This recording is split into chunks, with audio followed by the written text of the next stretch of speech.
Welcome to the Culture of Healthcare, Evidence-Based Practice. This is Lecture E. The component, Evidence-Based Medicine, is a survey of how healthcare and public health are organized and services delivered in the U.S. By the end of this unit, Evidence-Based Practice, students will be able to define the key tenets of evidence-based medicine, EBM, and its role in the culture of healthcare. Construct answerable clinical questions and critically appraise evidence answering them. Apply EBM for intervention studies, including the phrasing of answerable questions, finding evidence to answer them, and applying them to given clinical situations. Understand EBM applied to the other key clinical questions of diagnosis, harm, and prognosis. Discuss the benefits and limitations to summarizing evidence. Describe how to implement EBM in clinical settings through clinical practice guidelines and decision analysis. This lecture will discuss the two remaining types of basic clinical questions, harm and prognosis. We will first discuss the use of evidence-based medicine to assess questions about harm or etiology. What causes a disease? Diseases may be caused by things in the air or water, bacteria, chemicals, radiation from the sun, or they may also be caused by things that we do, such as a medical intervention that has a complication. The primary issue with assessing harm or etiology is not whether someone who gets exposed to some kind of agent gets ill, but rather if those who have that illness have had a higher rate or amount of exposure. For example, just because someone who uses a cell phone gets brain cancer does not necessarily mean that the cell phone causes brain cancer. In fact, we will look at that specific example. The ideal way to assess harm is to do a randomized controlled trial. If we think that a certain chemical causes cancer, the best thing to do would be to get a group of people together and randomize half of them to getting exposed to the chemical, and half of them not getting exposed. But obviously that is unethical, so we cannot do that. We need other kinds of study designs that enable us to detect whether something causes harm. We have to go down to the next best level of evidence, which is observational studies. However, we need to be careful in how we interpret observational studies to ensure that they answer our questions. Here are some examples of questions that have come up in the news media about whether things cause harm. In the mid and early 1990s, there was the issue of whether silicone breast implants caused autoimmune diseases like lupus and rheumatoid arthritis. It was definitely true that some women who had implants developed these diseases, which are commonly called connective tissue diseases, but they did not develop them at a higher rate than those who did not have breast implants. So silicone breast implants do not appear to cause these autoimmune diseases, despite many lawyers who believe to the contrary. Another question that came up in the 1990s was whether a number of anti-obesity drugs on the market at the time, like fenfluramine and phentermine, also known as fen-phen, caused problems like heart valve abnormalities. It turned out that those who used the drugs actually did develop certain heart abnormalities at a higher rate than those who did not have the abnormalities. When we are assessing studies of harm, we essentially have a hierarchy of evidence. A randomized controlled trial is the best method, and oftentimes we can use a randomized controlled trial to determine harm. The next best study is a cohort study, followed by a case control study, and a case series or an individual case report, the weakest form of evidence. In looking at these different kinds of studies, a randomized controlled trial would provide the best evidence for harm, but often it cannot be done, or it would be unethical to do so. Therefore, we have to use lesser forms of evidence. Another type of study is a cohort study. This is a prospective study, where we take a group of patients who get exposed to something and follow them forward in time, but we do not randomize them. It turns out that cohort studies can be useful when poor outcomes are pretty rare, such that a huge sample size would be required.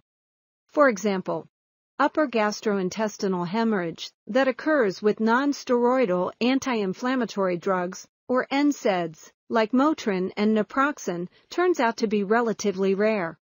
We see it in clinical practice because so many patients take these drugs, but the rate of bleeding from NSAID drugs is actually relatively low. In fact, it is difficult to do a clinical trial to detect that. So a cohort study can help us in a situation where these poor outcomes are rare. Of course, cohort studies are problematic when the groups are not really similar. For example, if we follow a cohort of people and we compare those who take the NSAID drugs and those who do not, they are obviously different people.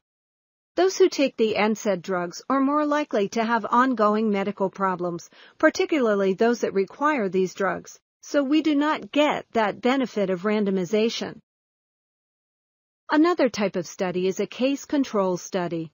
This is actually the most common form of observational study, and it is the most common type of study done to assess harm.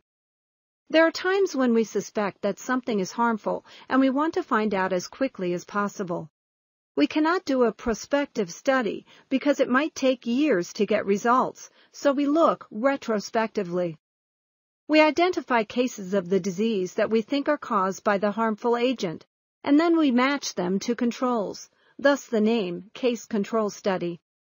Then we look at the two groups, those who have the cases and those who are the controls, and we see if there is a different rate or amount of exposure.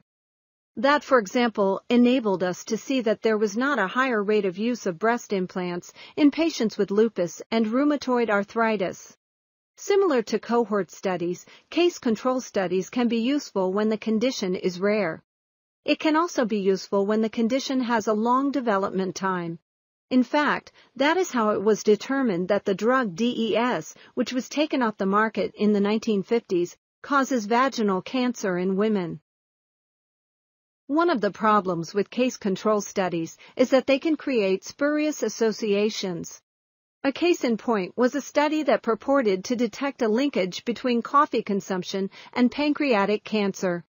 This study was published in the New England Journal of Medicine, so it certainly carried the prestige of that journal. It turns out that those who ran the study used the wrong control group, which shows you that sometimes, even in the best of journals, bad science can get through. They used people who had other gastrointestinal diseases as the control subjects. Many gastrointestinal diseases have symptoms that are exacerbated by coffee, particularly gastroesophageal reflux. The people with these other diseases drink less coffee. So when you use them as a control group of cases versus those with pancreatic cancer, the people with pancreatic cancer drink more coffee, but the coffee is not the cause of their cancer. They drink more coffee because they can tolerate it better. In fact, when this study was repeated with an appropriate control group over a decade later, that association was disproven, and those of us who drink coffee could rest assured that we were not causing pancreatic cancer in ourselves. The lowest form of evidence is the case series, or even worse, the single case report. Of course, the reason why this is the lowest form of evidence is there is no comparison group. A case series can be used to generate a hypothesis that could then be tested with more rigorous study designs. But a case series or case report, in and of itself, is not considered to be high-quality evidence. A classic example of this is the drug Bendectin that came out in the 1980s as treatment for nausea in pregnancy. We should always be careful about giving any medication to pregnant women, but it turns out that Bendectin was probably unfairly singled out. In fact, the adverse publicity was so strong that it was taken off the market. Some women actually benefited. One of the ingredients of Bendectin was actually a vitamin. Bendectin was a combination of two agents, both of which were known to be effective, and neither of which had any harm. But because there was a case series of birth defects, Bendectin was taken off the market, depriving women with nausea from pregnancy an effective treatment. Let's make a few comments about Prognosis. One of the most important things to know about prognosis is it is actually hard to do a good prognosis study because prognosis is the natural history of a disease, how the disease actually unfolds. In this day and age, there is very little in the history of a disease that is natural. In almost every disease, we intervene in some way, whether through diagnostic tests or treatments. Many studies actually end up measuring prognosis after some form of test or intervention.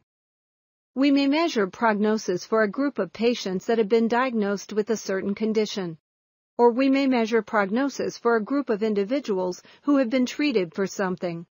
When we start to do that, the differences between a prognosis study and a treatment study start to blur a little bit. The most common way that we measure prognosis is with a survival curve. This slide shows a survival curve from one type of cancer when it is diagnosed at different stages. Like many cancers, the worse stage of the cancer, the worse the prognosis.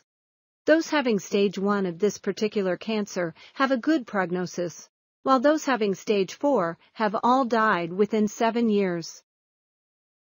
Here are some example studies. There have been several prognosis studies looking at children who were extremely preterm and were in neonatal intensive care units. There are a number of ethical and philosophical issues about how much intervention is desirable for these extremely small children, and a prognosis study gives us an indication of how they do, especially in this case, 6 years out. This one study followed a cohort of 241 children from the United Kingdom and Ireland who were born at 25 or fewer weeks gestation, extremely preterm. They were actually compared with classmates in their schools who were born at full term. The differences were substantial. 41% of the preterm children had serious impairment on a variety of cognitive tests, compared with 1.3% of their full-term classmates. Another study of prognosis was recently published on prostate cancer, particularly untreated early localized prostate cancer. This study focused on a group of men who were diagnosed between 1977 and 1984 and had a very nice long-term follow-up. Of course, in this day and age, many of them would have gone to surgery, but this gives us an indication of the natural history of the disease. About 17% of these men developed generalized disease, in other words, the cancer spread or metastasized to other areas, and 16% of these men died of the disease. This is another demonstration that many men who develop prostate cancer do not die from it, and it does not even spread outside their prostate. This concludes Lecture E of Evidence-Based Practice. In summary, questions about harm assess whether exposure to some natural or man-made agent causes disease and is usually answered with a case control study. Questions about prognosis tell us the natural course of disease.